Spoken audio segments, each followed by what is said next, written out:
வணக்கம் நண்பர்களே, இது VDL Vlogs. கதை கேட்கலாம் வாங்க. இன்னைக்கு நம்ம என்ன கதையை கேட்க போறோம்னா, பாலகுமாரன் அவர்கள் எழுதிய அந்தரங்கம் அப்படின்ற ஒரு சிறுகதையை தான் பார்க்க போறோம். தன்னுடைய அந்தரங்கத்தின் மென்மையும் மேன்மையும் தெரியாதவன் தான் பிறர் அந்தரங்கத்தில் நுழைய விரும்புகிறான். 4 பேருடன் அதை அலச முற்படுகிறான். இந்த வாக்கியம் எனக்கும் தெரியும். ஆனாலும் நான் ஒரு ரிப்போர்ட்டர், கிசுகிசு ரிப்போர்ட்டர். ஊரான் வினையை அறுத்து வாரந்தோறும் பத்திரிகைகள்ல தூவி ஊர் முழுக்க பச்சை முளைக்கிறத பார்த்து கலிக்கும் எழுத்து விவசாயி. பெண் பெயருக்கு பின்னால அழகாய் ஒளித்து கொண்டு அடுத்தவன் அந்தரங்கத்தை பூரணம் பொதிந்த கொழுக்கட்டையாய் படைக்க வல்லவன். திரைக்கு அப்பால் நடப்பவற்றை தித்திக்க தருபவன்.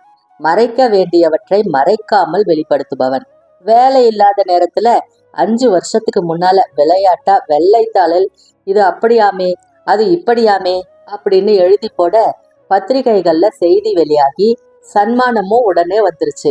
இன்னைக்கு அரசு வங்கி உத்தியோகமும் நல்ல சம்பளமும் வீடும் வாகனமும் மனைவியும் வந்த போதும் அட்டகாசமாய் அந்த வேலை தொடருது. என் ஸ்கூட்டர் சத்தம் கேட்டு நடுங்காத சினிமா நடிகை இல்லை. என் இருப்பு கண்டு எரிச்சல் அடையாத சினிமா நடிகன் இல்லை. என்னை பார்த்து பயப்படாத திரை உலக நபர் மிக மிக குறைவு. ஆனாலும் என் ஹலோவுக்கு பதில் ஹலோ சொல்லாம இவங்க நகர்ந்து போனதில்லை.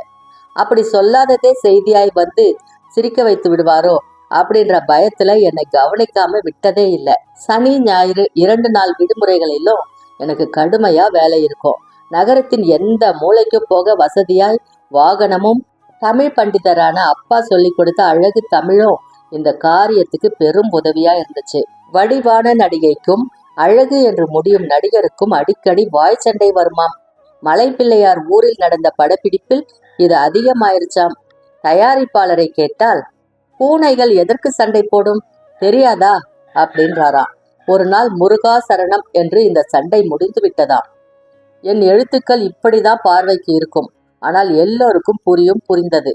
சுவாரஸ்யம் தாங்காம சினிமாக்காரர்களே இது யார் சார் அப்படின்னு என்னையே கேட்க வைத்தது. இவங்க தானே சார் அப்படின்னு இன்னொரு தகவல் கொடுத்து உதவி செய்தது. அது ஒற்றுமை இல்லாத ஜாதி. நான் அங்கேயும் சந்தோஷமாய் விளையாடினேன். ஆனா நானே கயிறு கட்டி நானே நடந்து காட்டின இந்த கம்பு வித்தையில ஒரு நாள் நானே கால் தடுக்கி விழுந்துட்டேன்.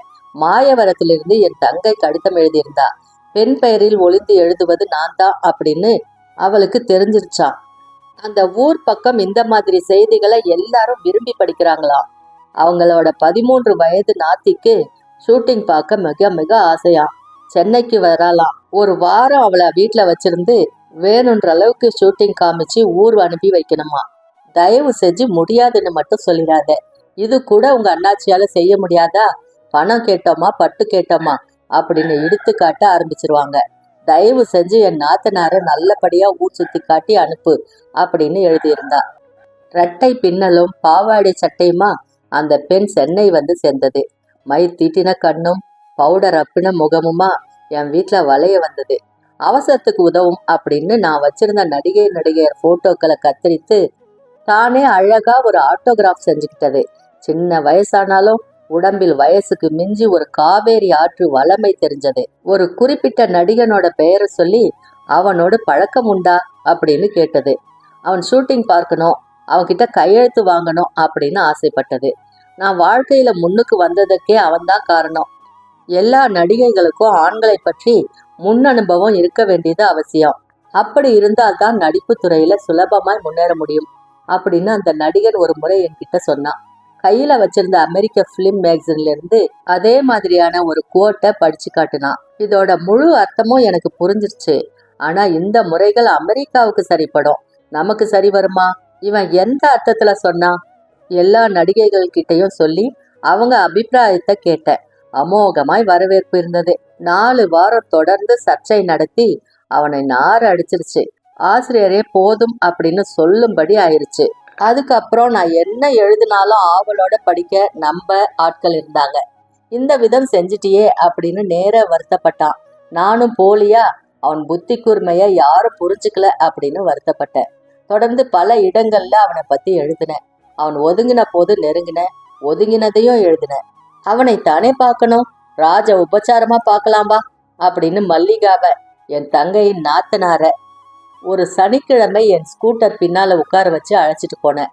இவளை சந்தோஷப்படுத்துறது என் தங்கச்சியை சந்தோஷப்படுத்தணும் அப்படின்னு கூட்டிட்டு போனேன். முதல்ல நகருக்குள்ள இருந்த 2 நடிகைகளை அவங்க வீட்டுல சந்திச்சோம். ஆரஞ்சு ஜூஸ் குடிச்சோம், ஆட்டோகிராஃப் வாங்கிட்டோம். ஒரு நடிகை கிட்ட இந்த பெண் உங்களுடைய விசிறி அப்படின்னு சும்மா அறிமுகப்படுத்திய போது, இல்லை, நான் அவருடைய விசிறி அப்படின்னு இது பதில் சொல்லுச்சு. அதனால என்ன, நானும் அவருடைய விசிறி தான் அப்படின்னு நடிகை சமாளிக்கும்படியா ஆயிடுச்சு. நான் நடிகையின் பேச்ச மனத்துல குறிச்சுக்கிட்டேன். இந்த நடிகை உங்களுடைய விசிறி என்று தன்னை சொல்லிக் கொண்டார். நீங்கள் என்ன நினைக்கிறீர்கள் இது பற்றி அப்படின்னு அவர்கிட்ட கேட்கணும் அப்படின்னு தீர்மானிச்சேன். நடிகையோட வீட்டில இருந்து வெளியே வரும்போது மல்லிகா வயிற்ற பிடிச்சுக்கிட்டு வந்தா. காரணம் கேட்டபோது 2 நாளாவே வலிக்கிறது அப்படின்னு சொன்னா. இடம் மாறுதல், சீக்கிரம் சரியாயிடும் அப்படின்னு தானே சமாதானப்படுத்திக்கிட்டா. வீட்டுக்கு போயிடலாமா அப்படின்னு கேட்டதுக்கு இல்ல ஷூட்டிங் பார்க்கணும் அப்படின்னு சொன்னா. அந்த நடிகனுடைய படப்பிடிப்பு நகருக்கு வெளியே செங்கல்பட்டு ரோட்ல ஒரு குக்கிராமத்துல இருந்தது. 2 பக்கமும் வயல்களும் பனை மரங்களும் உள்ள குறுக்கு தார்ச்சாலையில அரை மணி நேர ஸ்கூட்டர் சவாரி போதும், போய் சேர்ந்துட முடியும். மல்லிகா எனக்கு முன்னே வண்டியில் ஏறிக்கிட்டு போக தயாரா இருந்தா. பல்லாவரம் தாண்டி வலப்பக்கம் திரும்பி 6வது கல்லில் ஐயோ அப்படின்னு கத்துனா. நான் உடனே ஸ்கூட்டரை பிரேக் போட்டு நிறுத்தினேன். நிக்கிறதுக்குள்ள என் மீது துவண்டு சரிஞ்ச பெண்ணை தூக்கி நிறுத்தினேன். இடப்பக்கம் ஏரி, பலப்பக்கம் வயல்வெளி, 2-3 புளிய மரங்கள், கன்றும் இல்லாது மாடும் இல்லாத 2 கெட்டாங் கறவை, உயரே தனியாய் சுற்றும் ஒற்றை நாரை, சூரியன்.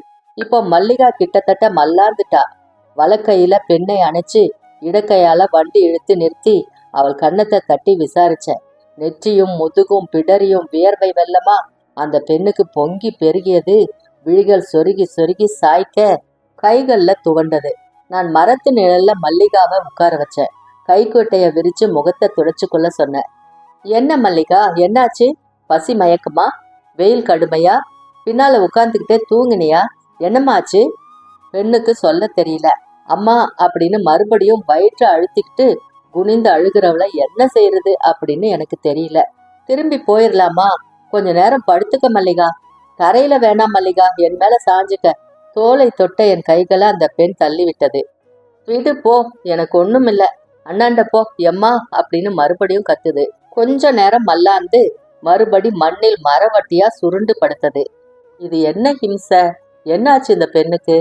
உதவிக்குன்னு ஒரு ஆள் கூட இல்லாத இடமா பார்த்து, ஒரு டம்ளர் தண்ணி கூட கிடைக்காத இடமா நின்னு என்ன அவஸ்தை இது? மல்லிகா, கொஞ்சம் சமாளிச்சுக்க. திரும்பி பல்லாவரம் போயிடலாம். அங்கு சோடா வாங்கி தர. எழுந்து நில்லு, கொஞ்சம் சரியாயிடும். அந்த பெண் குழந்தையை தூக்கி நிறுத்த அவள் உடைகளை பார்க்கையில தான் எனக்கு சர்வமும் புரிஞ்சது. இனியும் இந்த பெண் மல்லிகா குழந்தை இல்லை. திட்டு திட்டாய் மெல்ல பரவும் ஈரமாய், ஈஸ்வரா, முருகப்பெருமானே, என்ன சிக்கல் இது? உடனடியா என்ன செய்யணும் இதுக்கு? முதலாவது ஒரு பெண் வேணும், விவரம் தெரிஞ்ச பெண் வேணும். இந்த குழந்தைக்கு பயம் காட்டாம மனசை தேற்றும்படி ஒரு பெண் வேணும். எதிரே பால் பிடிக்காத பச்சை கதிர்கள் தலை சுற்றி ஆடுது. கீழே எது நடந்தாலும் அதோடு எனக்கு சம்பந்தம் எதுவும் இல்லை அப்படின்னு மேலே வெள்ளை மேகங்கள் மிதந்து போச்சு. நெட்டுக்குத்தான ஏரிக்கரையில மூச்சு வாங்கி ஏறின போது நான், மல்லிகா, என் ஸ்கூட்டர் தவிர வேறு ஜீவனே தென்படல. மல்லிகா, நான் போய் யாரையாவது கூட்டிட்டு வரட்டா? அம்மா அம்மா, எனக்கு இது வேணாமே, என்னால முடியல. ஈஸ்வரா, யார் முகத்துல விழிச்சானா?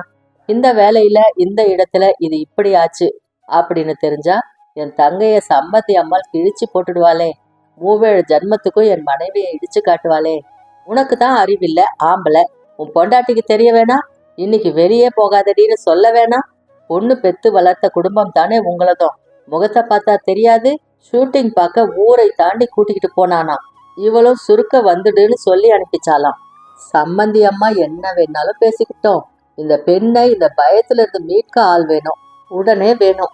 அவன் அந்த நடிகன் இந்த பக்கம் தான் வருவான் அப்படின்றது என்ன நிச்சயம்? ஒருவேளை போயிருப்பானோ? தூரத்துல புழுதி படலம் தெரிஞ்சது.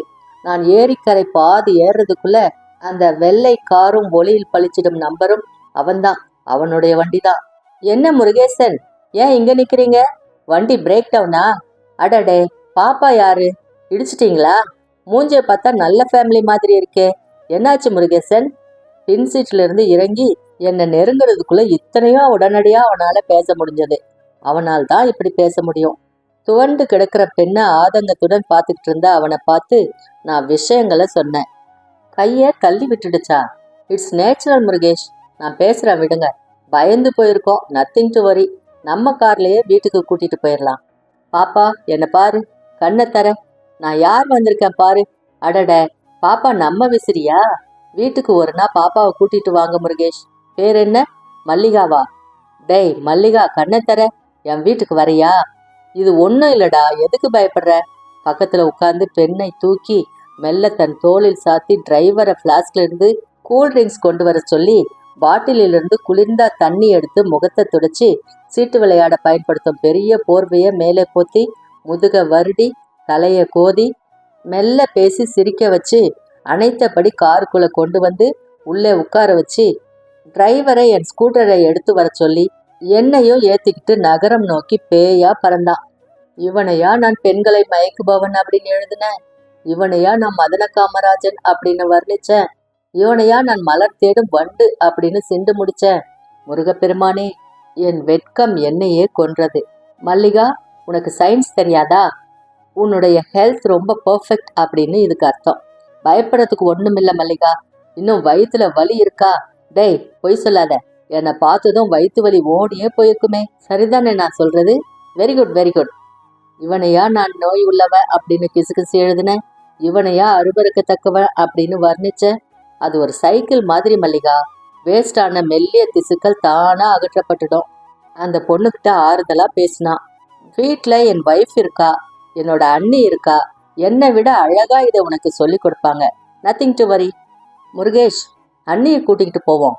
அப்பதான் உங்க வீட்டில் விஷயத்த விலக்கி சொல்ல முடியும். வெறும் ஆம்பளைங்களா போனா கஷ்டப்படுவாங்க.